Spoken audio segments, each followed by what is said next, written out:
Bien, aunque he saludado a la mayoría, buen día igual. Déjenme comenzar con algún anuncio, pensando en que estamos en el mes misionero. En el día de mañana, a la noche, está llegando Israel Contreras y su familia, va a estar 2 semanas con nosotros.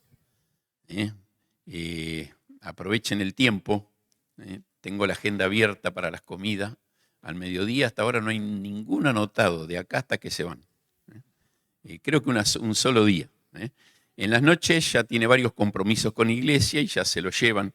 Va a estar parando ahí con Carlitos en Rafael Castillo, en uno de los departamentos ahí, así que de ahí va a donde ustedes lo lleven.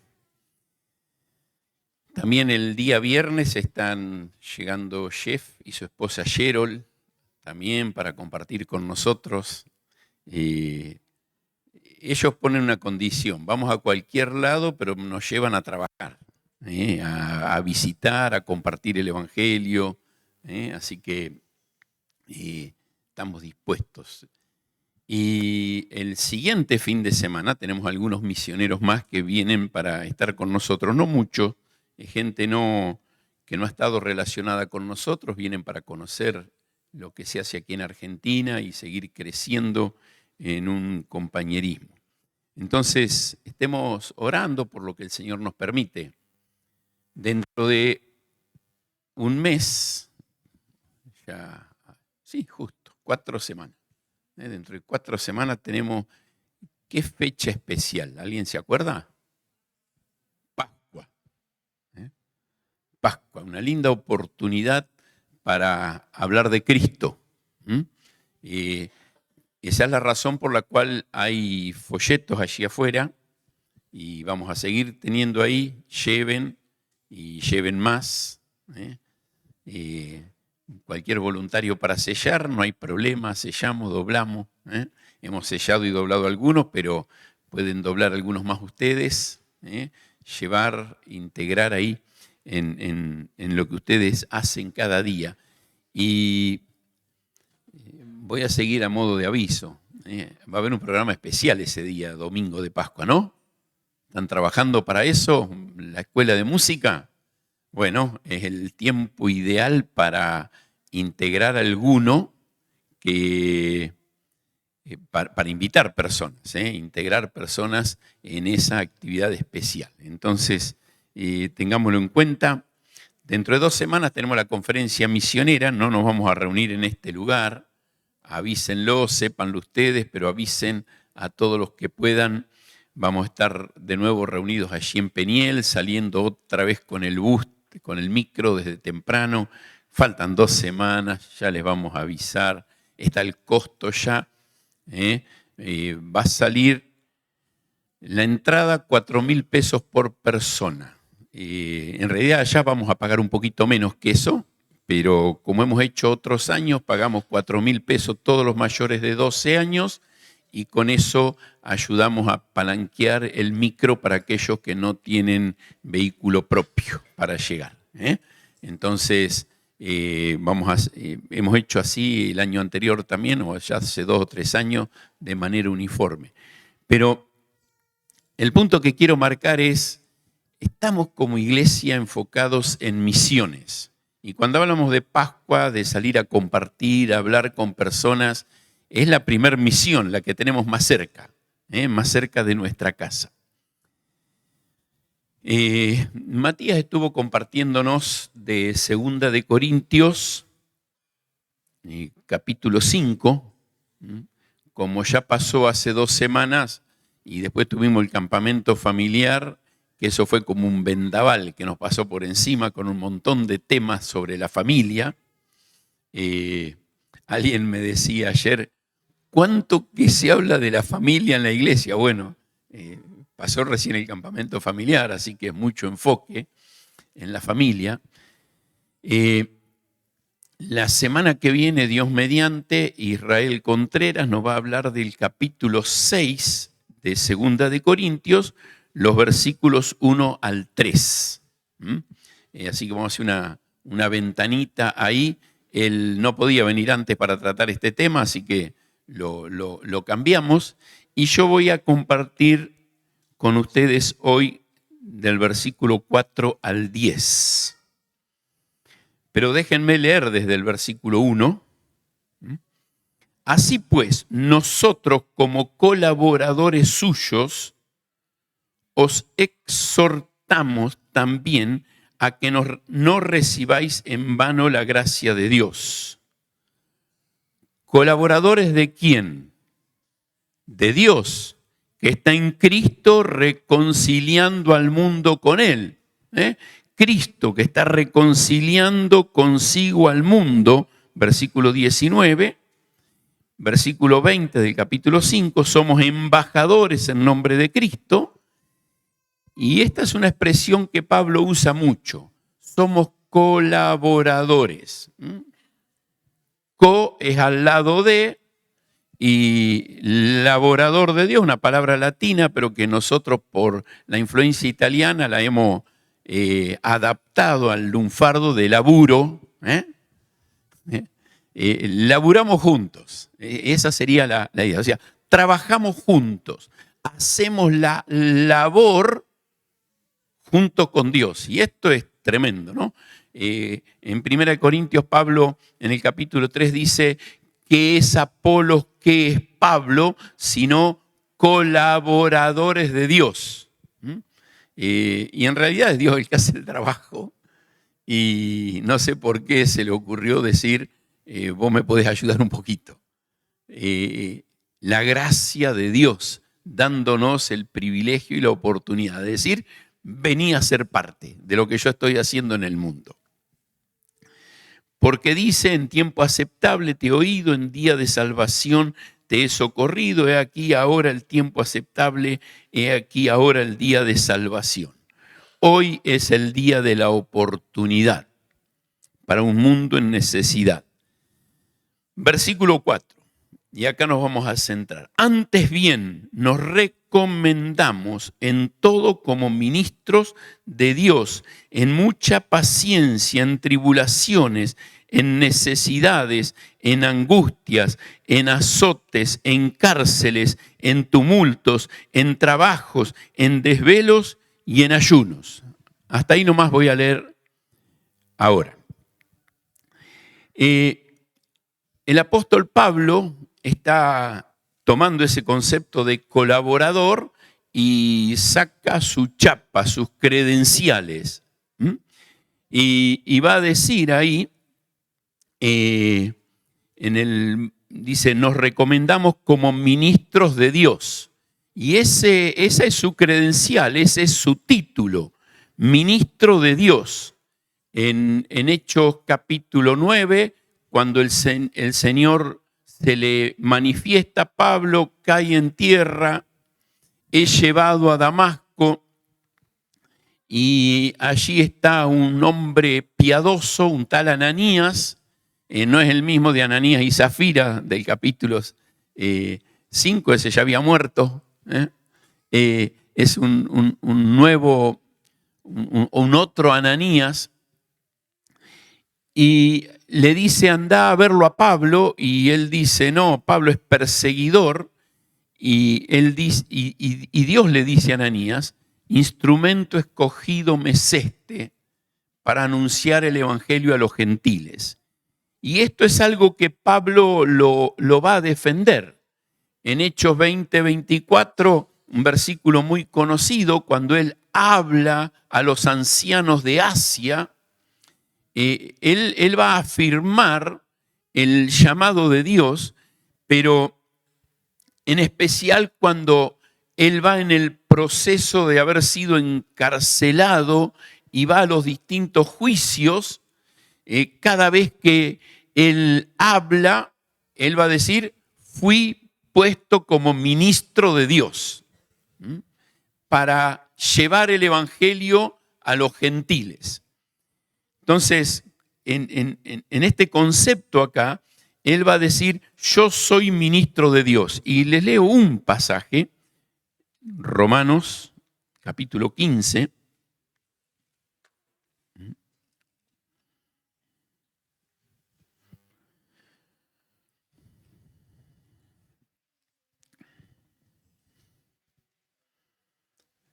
Y Pablo está hablando de el mensaje de salvación llevado a los gentiles. 15:15, mas os he escrito, hermanos, en parte con atrevimiento, como para haceros recordar, por la gracia de Dios me es dada para ser ministro de Jesucristo a los gentiles, ministrando el evangelio de Dios, para que los gentiles les sean ofrenda agradable, santificada por el Espíritu Santo. Pablo dice, fui puesto ministro para que haya uno más como una ofrenda a Dios. Y un concepto que la Escritura va a defender es que la salvación muchas veces nosotros la enfocamos para librar un alma de la condenación del infierno, y que es correcto, pero la salvación está enfocada a que haya uno más que levante en alto la gloria de Dios. O sea, no es una obra hecha, me beneficia y es al favor del hombre, pero es una obra hecha a favor de que el nombre de Dios sea glorificado y conocido en toda la tierra. Y esto lo va a defender el apóstol Pablo en este pasaje, y el versículo 17 va a decir, no tengo de qué gloriarme, o sea, la gloria no es mía, sino que es la gloria de Cristo. Y fui puesto para llevar a que haya un gentil más que conozca la salvación. Y él tenía una profunda convicción del llamado de Dios para hacer esta tarea, del llamado de Dios para hacer esta obra, de decir, tengo que llevar el evangelio a los gentiles. Carlos, recién dirigiendo las canciones, citó a un hombre, Jim Elliot, y una frase que él dijo. Hay quienes dicen se hizo famosa porque la dijo Jim Elliot, pero no era de él. La conocemos por él. Pero Jim Elliot, si no sabes quién es, busca su biografía. En internet pones su nombre y aparecen videos de él y su obra, su ministerio. En enero del 56,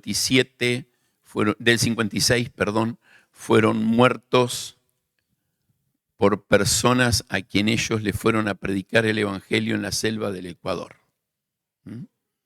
Y un hombre que estuvo dispuesto a dar su vida por llevar el evangelio. Y su hermano Heriberto, un día le estaba escuchando yo predicar ahí en el Instituto Bíblico en Palabra de Vida, y decía, Dios a mi hermano le dio el altar, a mí me dio el arado. Él estuvo 62 años sirviendo en la selva de Perú, con total entrega y sacrificio, llevando el evangelio de Cristo. Y muchas veces la entrega a personas le ha significado la muerte, a otros le ha significado morir en vida, morir a sí mismos para vivir para Dios. Dejar de vivir para mis deseos, dejar de vivir para mis proyectos personales y vivir para Dios. Y esto es lo que Pablo va a enfatizar en este pasaje. Su convicción de haber sido llamado por Dios y ser obedientes. No es que iba a ser fácil, requería una vida de entrega, de redireccionarme y dejar de vivir para mí y vivir para Dios. Ahora, este pasaje yo lo dividí en 3 y le puse un título, las características de un hombre o mujer apasionados. Y él va a hacer una lista de cosas. Son palabras, una tras de otra. En todo este pasaje, hasta el versículo 10, él va a dar palabras que van a definir. Y las dividí en 3 grupos. El primero en los versículos que leí, el 4 y el 5, dispuestos a pagar el precio enfrentando las circunstancias. Dispuesto a pagar el precio enfrentando las circunstancias. Ese es el primer punto, tomando estos dos versículos. Y la lista que hacen estos dos versículos es de 10 cosas que él tuvo que poner en el altar. La primera es paciencia, y si prestan atención, todas empiezan con la expresión en. Y por eso lo categorizo como circunstancias, en las cosas que Dios le permitió vivir. En paciencia.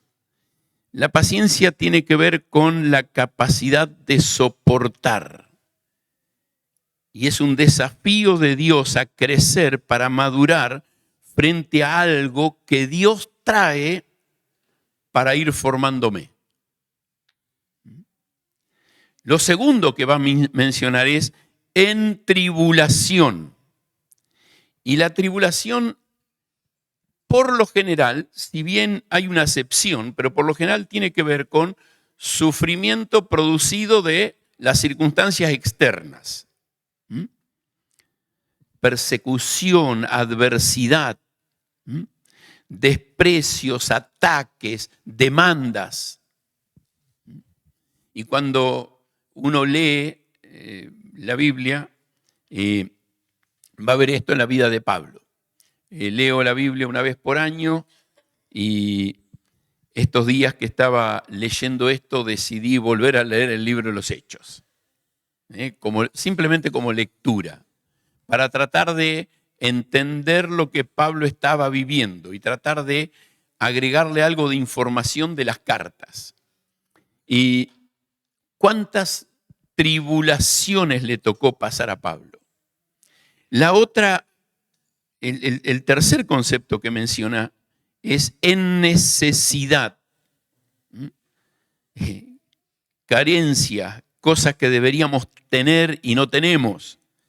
Presiones, obligaciones. Cuando fuimos a la selva, claro, lo comparas con lo que tenés en tu casa y tenés necesidad. Pero nosotros vivimos lujo al lado de lo que le tocó vivir a Sofi. Nosotros teníamos un barco con motor, Sofi tenía un barquito a remo. El día que tuvo un motor, era un motor 7 caballos, nosotros teníamos uno de 40. Llegó a tener uno de 15, lo más grande que tuvo. Ella en su libro menciona que trató de tener siempre con ella leche en polvo y banana, porque no en toda la selva hay banana. Que lo demás se arreglaba con lo que le daban. Al lado de eso estábamos un lujo nosotros. Ella cocinaba con leña, nosotros hasta teníamos una garrafa donde estábamos. Entonces, cuando hablamos de necesidad en la obra, es decir, bueno, ¿y cuál es el problema si me toca tener algo menos o algo distinto de lo que tengo que tener? En cuarto lugar, va a hablar en angustia. Y esto sí está enfocado, a diferencia con lo que es tribulación, con el sufrimiento interno. El otro tiene que ver más bien con ataques y situaciones que otros me ocasionan. Este tiene que ver con algo que quizás está producido por otro, pero que se va generando dentro mío. Tiene que ver con quebranto, congoja, pena, tormento, opresión. Y va muy enfocado hacia lo emocional. En quinto lugar, va a hablar de azotes. Y este también, relacionado con lo que es tribulación, tiene que ver con sufrimiento físico, agresión física y tortura. El sexto concepto, en cárceles, privación de la libertad y con el maltrato que esto conlleva. Número 7, tumultos, levantamiento de otros contra el que lleva el Evangelio, por simple difamación. El concepto número 8, en trabajos. Hay muchas exigencias, muchas demandas. Hace falta disciplina ministerial, responsabilidad, producción. Y muy relacionado con esto y muy cerquita el que sigue, en desvelos, dispuesto a dormir menos, dedicación, sacrificio del sueño, perder el sueño. Y es interesante porque vos pensás desvelo y hay una sola palabra que lo define: abstenerse de dormir. Así de fácil, por diferentes situaciones. Y el último dice en ayuno, y es el poner en el altar del sacrificio la comida, privaciones de alimentos, hacer un compromiso de que es más importante la obra de Dios que la comida. Ahora, cuando miramos esta lista de 10 cosas que Pablo nos dice que tenemos que estar dispuestos a pagar el precio enfrentando la circunstancia, te lo voy a decir así: ¿querés servir a Dios?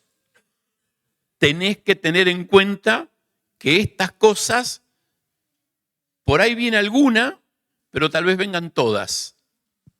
Pablo las pone en la lista porque a él le tocó vivirlas todas.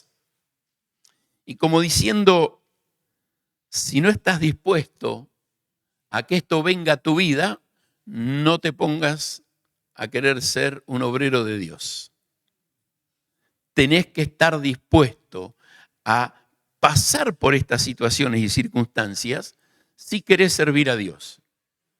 Si querés una vida distinta, quédate en tu casa haciendo tu propio proyecto personal. Pero hemos sido llamados a la obediencia a Dios para ser parte en la obra de Dios. Y le digo algo, no tiene que ver con el misionero que se va a otro lugar. Tiene que ver con el que quiere ser misionero sirviendo en su propia iglesia en medio de los trabajos y las actividades que Dios te da. Dios nos pone en el cuerpo de Cristo, la iglesia local, y espera que estemos dispuestos a que si esto viene a nuestra vida, lo aceptemos de Dios y vivamos siendo obreros de Dios. El segundo concepto lo voy a sacar del versículo 6. En pureza, en ciencia, en longanimidad, en bondad, en el Espíritu Santo, en amor sincero. Y el segundo punto le puse desarrollando un carácter, trabajando en mi vida para ser un instrumento. Y voy a usar una frase que es ser para hacer. El primer punto es entendiendo las circunstancias difíciles que pueden llegar a nuestra vida y que Dios va a demandar un precio. Pero el segundo punto, Pablo está enfocándose en lo que Dios espera que yo sea, mi carácter. Y yo tengo que trabajar en mi carácter para poder ser un instrumento en las manos de Dios. Y interesante, ¿no? Lo primero que va a resaltar en este concepto es pureza, una vida de santidad, un instrumento limpio, un instrumento íntegro. Si no tengo esas cualidades, difícilmente Dios pueda tomar mi vida y usarla.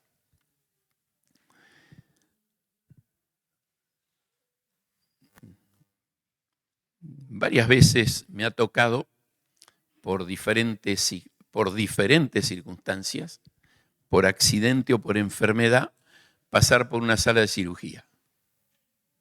Y yo pretendo que aunque el doctor tenga un bisturí muy bueno, pero que no está esterilizado, me corte con el que no es tan bueno, pero que esté limpio.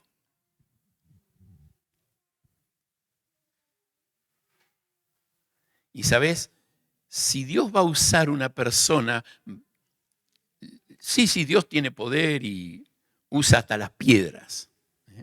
Y no voy a negar esa verdad. Pero la responsabilidad del creyente es tener una vida de santidad, de pureza, de tal manera que Dios pueda decir, está en condiciones de ser usado para hacer la obra que tengo que hacer. Lo segundo que marca acá, en el carácter, es el compromiso en la capacitación.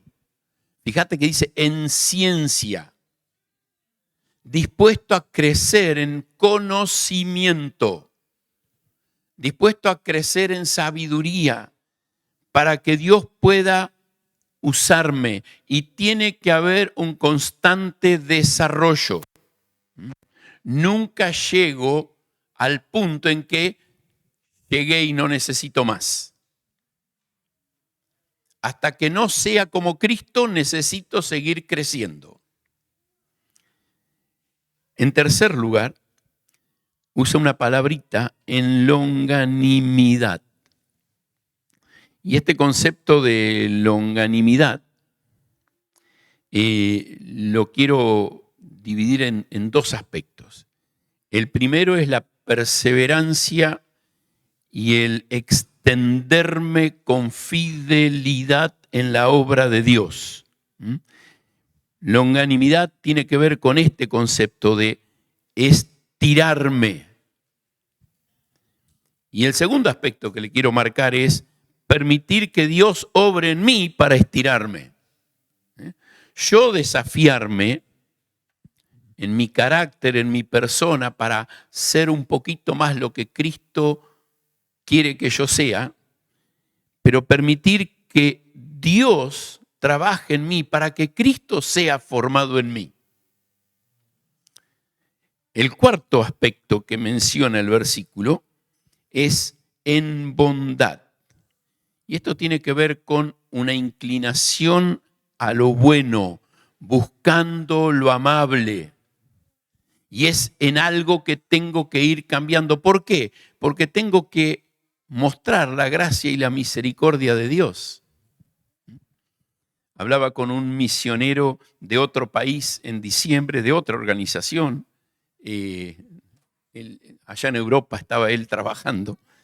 Y le pregunté por un matrimonio un poco más joven, capaz que andaba cerca de los 45 años, un poco más joven y que yo sabía que estaba trabajando junto con él y le pregunté y me dice, le tuve que pedir que deje el ministerio porque no podía controlar su carácter en relación al enojo.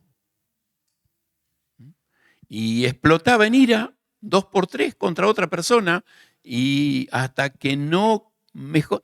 Y este es el concepto de bondad. Inclinado al bien, trabajo en mi carácter, me controlo.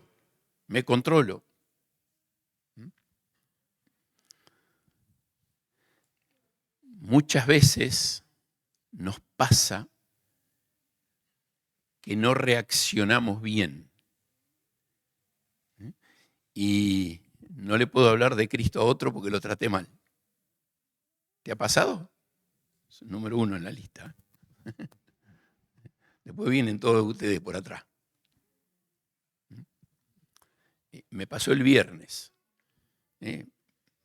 Fui a un estacionamiento, entré y nadie me dijo nada. Puse el auto donde a mí me pareció, no había ningún conito, ningún cartel. Y cuando me bajo del auto, vengo, me llaman la atención mal. ¿Viste? Y creí que yo tenía el derecho de reaccionar igual que él.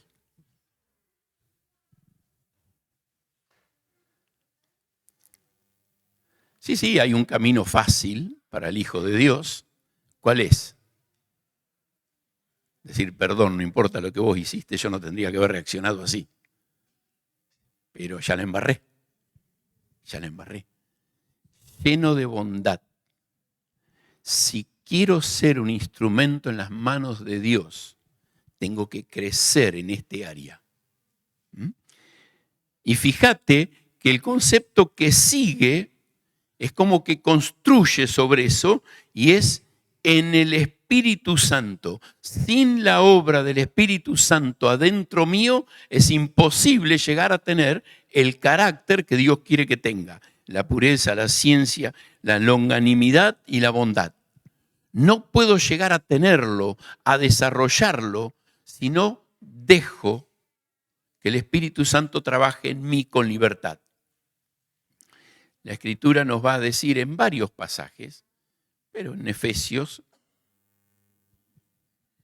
capítulo 4, que no contristemos, no traigamos tristeza al Espíritu Santo. ¿Y qué le trae tristeza al Espíritu Santo?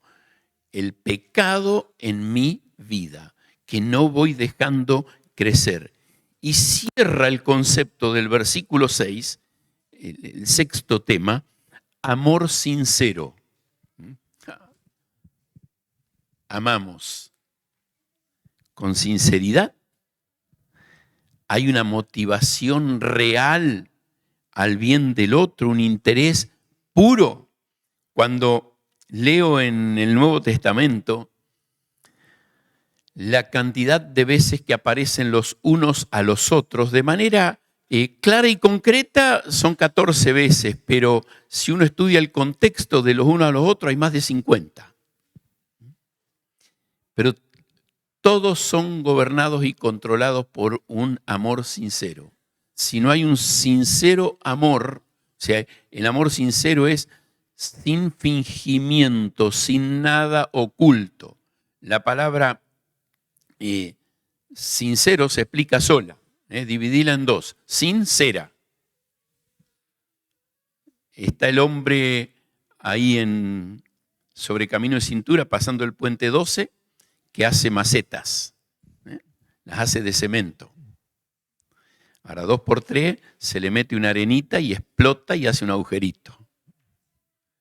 ¿Cómo lo soluciona? Y le mete un pedazo de algo, lo tapa, la pinta y vos no te das cuenta. Bueno, la forma en que se hacía en aquel tiempo era taparlo con cera. Vos la cera la pasás por el fuego y aparecen todos los defectos. Y aquello que parece lindo tiene defecto. Bueno, un amor sin defectos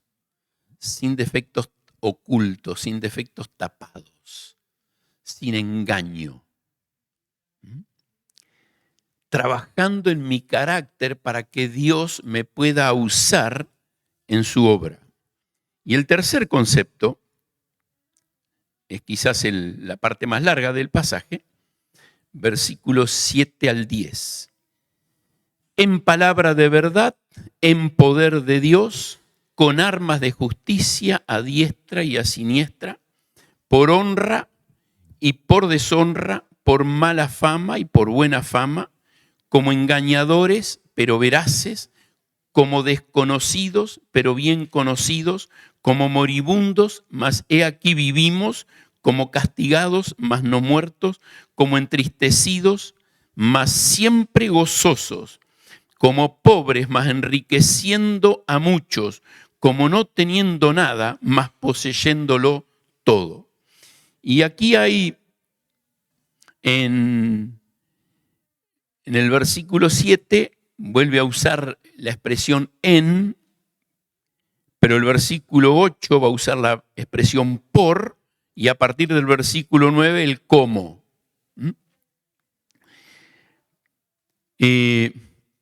Entonces dividí este pasaje en tres subtemas, ¿no es cierto? El tema central del pasaje sería hacer el ministerio con compromiso. Y en primer lugar, el versículo 7, un compromiso a la dependencia de Dios. Un compromiso a la dependencia de Dios. en palabra de verdad. Cuando miro la Escritura y leo en en Efesios capítulo 1, versículo 13, en él también vosotros, habiendo oído la palabra de verdad, el evangelio de vuestra salvación, y habiendo creído en él, fuisteis sellados con el Espíritu Santo de la promesa. Es la palabra de verdad, la palabra de Dios, la que hace el trabajo en una vida y la transforma. No es mi opinión, no es mi consejo, es la palabra de Dios, que la voy a usar para dar el consejo de Dios, pero es el poder de la palabra de Dios obrando en una persona que transforma. Entonces, si voy a hacer un ministerio para Dios, tengo que predicar la palabra de verdad. No hay otra cosa. No es lo que yo quiero predicar, lo que a mí me parece. Y hacemos tanto énfasis con el concepto de predicación expositiva en este pensamiento. Y es decir, bueno, vamos a exponer qué es lo que Dios dice. Y el Señor Jesucristo en su último momento con los discípulos, ahí en el capítulo 17 de Juan, va a decir en su oración al Padre, 17:17, santifícalos en tu verdad, tu palabra es verdad. No hay otra cosa que la palabra de Dios que sea la verdad y toda la verdad y nada más que la verdad. Entonces, mi ministerio tiene que ser con la palabra. La segunda expresión que va a usar ahí es en el poder de Dios. No es mi obra lo que va a transformar a nadie, es el poder de Dios que va a hacer la obra. Le vino un hombre allí en la selva, nos pidió si lo podíamos ir a visitar, porque tenía un hijo con problemas. Entonces lo fuimos a visitar al papá. Él creyó que íbamos por el hijo. El hijo estaba trastornado en su mente, y esto le dio una alerta a los papás. Trastornado en su mente por 3 años de adicción a la música.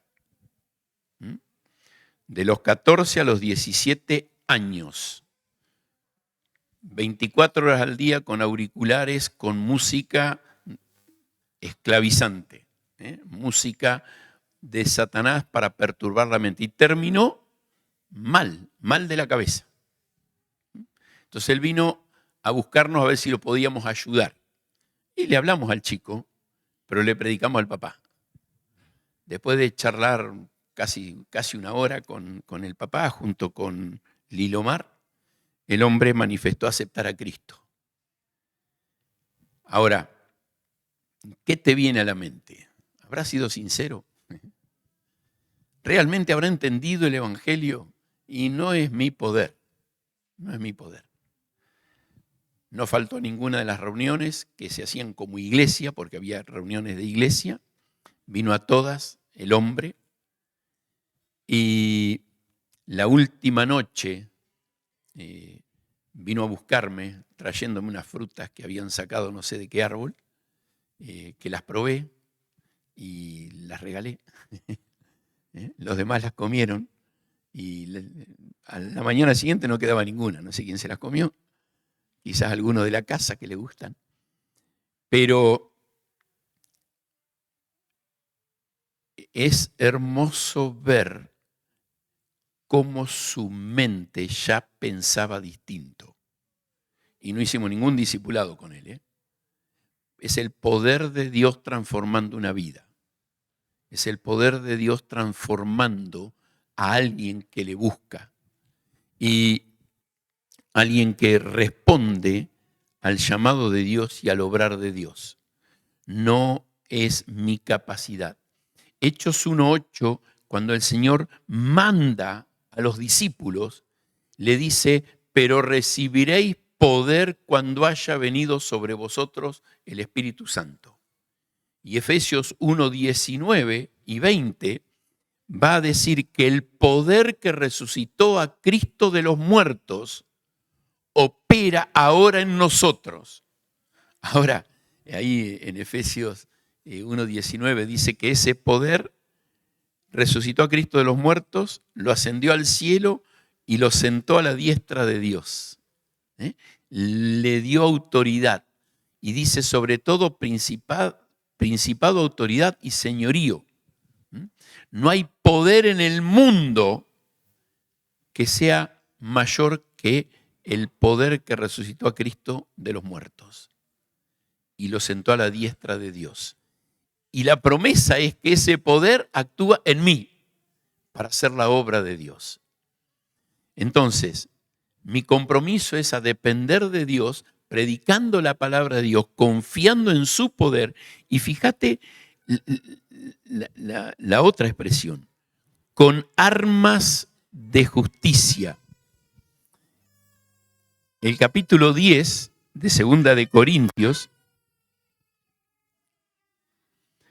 Pablo va a decir en el versículo 3, aunque andamos en la carne, vivimos, acepté a Cristo y esto sigue estando, lo físico sigue estando, la lucha con el pecado sigue estando, aunque andamos en la carne, no militamos según la carne.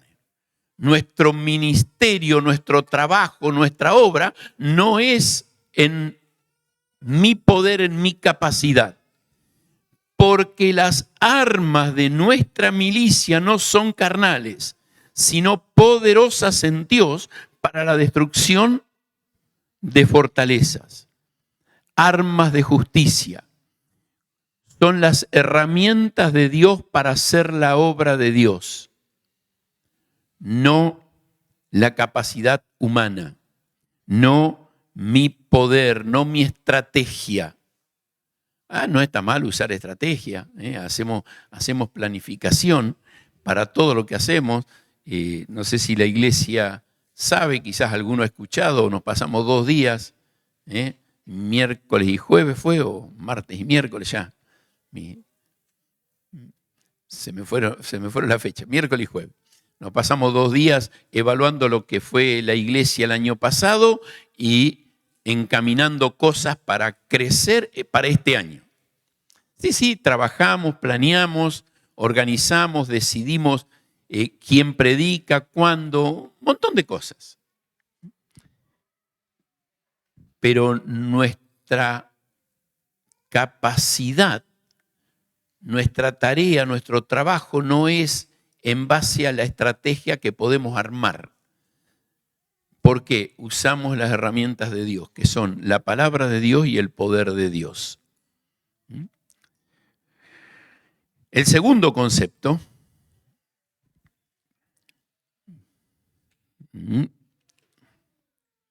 versículo que sigue,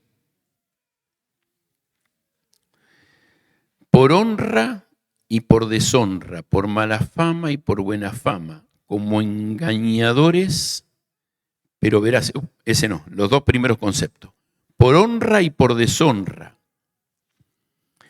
por mala fama y por buena fama. Y estos son los 2 por. Y si prestas atención, estos 2 por son glorifica a Dios con lo que haces. Glorifica a Dios con lo que haces.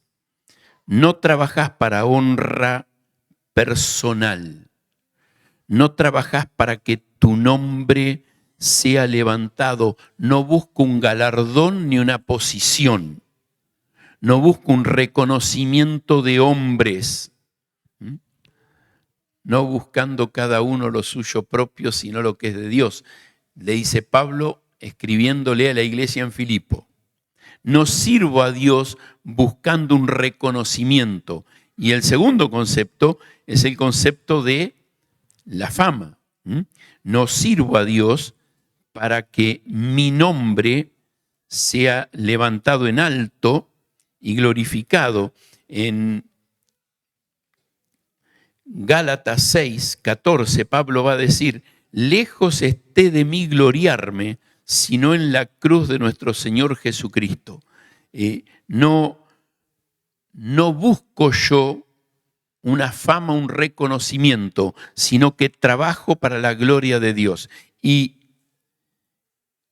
qué significa que Dios sea glorificado? Que su nombre sea levantado en alto. Que el nombre de Dios sea levantado en alto. No de la Iglesia Bíblica Misionera de San Justo. No de los líderes de este lugar. No mío. No tu gloria. Que la gloria de Dios, que el nombre de Dios sea levantado en alto. Y que el nombre de Dios pueda ser conocido. Y el último concepto, la última frase del versículo 8, el 9 y el 10, y fíjense que cada expresión empieza con en cómo. Como engañadores, pero veraces. Como desconocidos, pero bien conocidos. Como moribundos, mas he aquí que vivimos. Como castigados, mas no muertos. Como entristecidos, mas siempre gozosos. Como pobres, mas enriqueciendo a muchos. Como no teniendo nada, mas poseyéndolo todo. Un compromiso a agradar a Dios, no a los hombres. Parece una cosa, pero en realidad tiene que ser otra. Muchas veces, en medio de las circunstancias que vivimos, personas pueden juzgarnos de la manera equivocada. Y a mí qué me importa. Y yo tengo que estar seguro que estoy haciendo lo que tengo que hacer. Y fíjate, como engañadores, y muchos lo consideraban a Pablo un engañador, pero él estaba seguro que era veraz. El concepto de veraz es defensor de la verdad, que dice o profesa la verdad. Y él estaba seguro de la verdad que había recibido de Dios y que tenía que comunicar. Y no le afectaba que lo traten de mentiroso, de engañador. El segundo concepto, como desconocido, pero conocido. La iglesia en Corinto había preguntado: ¿y Pablo quién es? ¿Y Pablo quién es? ¿Por qué tenemos que escucharlo y respetarlo? No trabajo encubiertamente y sé muy bien quién soy para Dios. Y si los demás no me reconocen, ¿cuál es el problema? Yo sé a quién sirvo. Como moribundo, pero viviendo. Y el concepto acá va muy bien con Pablo porque es dándome por la obra de Dios hasta lo último, dispuesto a morir a mí mismo para vivir para Dios. Entonces, estoy como muerto, pero yo sé que vivo para Dios, para lo eterno. Como castigado, pero no muerto, soportando el sufrimiento porque vivo para Dios. Como entristecido, pero siempre con gozo. Y esto es que las circunstancias no cambian el gozo del Señor en mí. No sé si has escuchado alguna vez la expresión, la diferencia que hay entre alegría y gozo. No sé si están así, pero os explica. Alegría es esa sensación de felicidad porque las cosas alrededor te van bien. El gozo es algo que es por ser parte del fruto del Espíritu Santo de Dios en nosotros, porque el fruto del Espíritu es gozo, se genera en mí y no importa las circunstancias, no importa lo que hay alrededor. Y por eso dice, aunque el ataque, las circunstancias podrían justificarme tristeza y hasta muchas veces hay una carga en mi expresión, en mi rostro, pero adentro está el gozo del Señor. Adentro está el gozo del Señor, en lo que Él permite que yo pase. La siguiente expresión, como pobres, más enriquecidos. La pobreza es falta de algo, falta de dinero, falta de bienes materiales, falta de afecto, es pobre. Ahora, somos enriquecidos por Dios más allá de lo que humanamente nos pueda faltar. El apóstol Pablo parte de una posición humana ventajosa. Tenía una ventaja por ser ciudadano romano. Entonces tenía un estatus distinto. Estaba dentro de un grupo religioso, dentro del judaísmo, llamado los fariseos. Ahí tenía otro estatus más. Y él dice, todo eso lo tengo por basura, por ganar a Cristo. O sea, estoy dispuesto a pasar necesidad por hacer la obra de Dios, por servir al Señor. ¿Por qué? Hago tesoros en el cielo. Mi verdadera meta es juntar en el banco celestial, dice Pablo. Y aunque acá parezca cada vez más pobre, soy cada vez más rico, porque cada vez estoy más cerca de apropiarme de todo lo que el Señor tiene para mí. Y concluye, como no teniendo nada, pero tengo todo. Como no teniendo nada, pero tengo todo. Había una expresión que un hombre que estuvo cerca a mí un tiempo, me vendió el primer micro que compramos para el ministerio, así que a partir de ahí no sé si llamarlo amigo o enemigo. Pero él usaba una expresión, somos hijos del rey, somos hijos del rey. Y es esto que Pablo está queriendo marcar acá. ¿Saben? No teniendo nada, pero lo tengo todo. Y déjenme leerles Romanos, capítulo 8.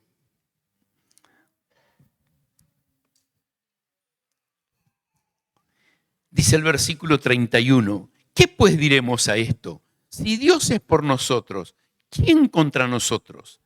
El que no escatimó a su propio Hijo, sino que lo entregó por todos nosotros, ¿cómo no nos dará también con Él todas las cosas? ¿Quién acusará a los escogidos de Dios? Dios es el que justifica. ¿Quién es el que condenará? Cristo es el que murió, más aún el que también resucitó, el que además está a la diestra de Dios, el que también intercede por nosotros. ¿Quién nos separará del amor de Cristo? Tribulación, angustia, persecución, hambre o desnudez, o peligro o espada. Como está escrito, por causa de ti somos muertos todo el tiempo. Somos contados como ovejas de matadero. Antes, en todas estas cosas, somos más que vencedores por medio de aquel que nos amó. Por lo cual estoy seguro de que ni la muerte, ni la vida, ni ángeles, ni principados, ni potestades, ni lo presente, ni lo porvenir, ni lo alto, ni lo profundo, ni ninguna otra cosa creada nos podrá separar del amor de Dios, que es en Cristo Jesús, Señor nuestro. Y si tengo a Cristo, tengo todo. Si tengo a Cristo, tengo todo. Pablo está diciendo, puede ser que me quede sin nada. Puede ser que me quede sin nada. Pero si tengo a Cristo, tengo todo. Aunque temporalmente no tenga nada. Y te voy a decir algo. Puede ser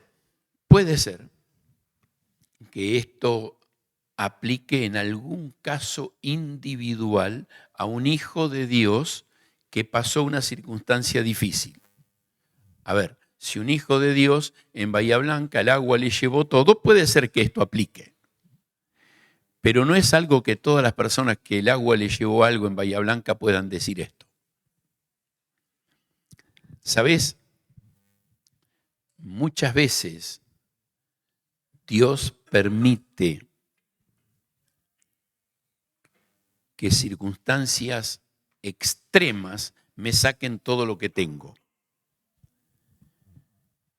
Pero lo que Pablo está marcando acá no es alguien que una circunstancia extrema le sacó todo lo que tenía, sino alguien que teniéndolo todo lo puso en el altar del Señor para vivir para Dios.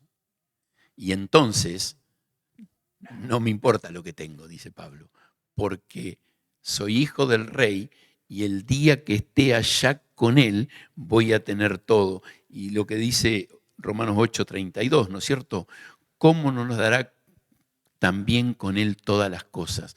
Y esto no es una promesa para acá, aunque puede suceder acá, es una promesa para lo que espero para cuando esté en el cielo con el Señor. Él no es deudor de nadie y va a dar a cada uno su recompensa. Cuando nosotros miramos este pasaje de Pablo escribiéndole a esta iglesia, sí podemos decir, Pablo está hablando de él y lo que él estuvo dispuesto a vivir para Dios y que él estuvo dispuesto a pagar el precio, trabajar en su carácter y hacer un ministerio con compromiso. Pero Pablo no era un único, un extraterrestre. Él nos está compartiendo esta verdad porque es el mismo desafío para la vida de cada uno de nosotros. Y Dios está esperando que sus hijos pongamos en práctica estas cosas en nuestro diario andar. En nuestro diario andar. Mientras vamos viviendo la vida aquí, esperando su venida. ¿Oramos? Gracias te damos, querido Dios y Padre, por poder compartir este tiempo. Gracias por poder abrir tu palabra, ser enseñados por ella. Ayúdanos a seguir creciendo en el conocimiento tuyo y que nuestra vida, Señor, pueda ser transformada por tu obrar en nosotros cada día. Y que nos demos cuenta, Señor, hoy, que mientras esperamos que tú vengas, tú quieres seguir trabajando en nosotros para perfeccionarnos y que seamos el instrumento que tú quieres para tu gloria y tu honra. En el nombre de Jesús oramos. Amén.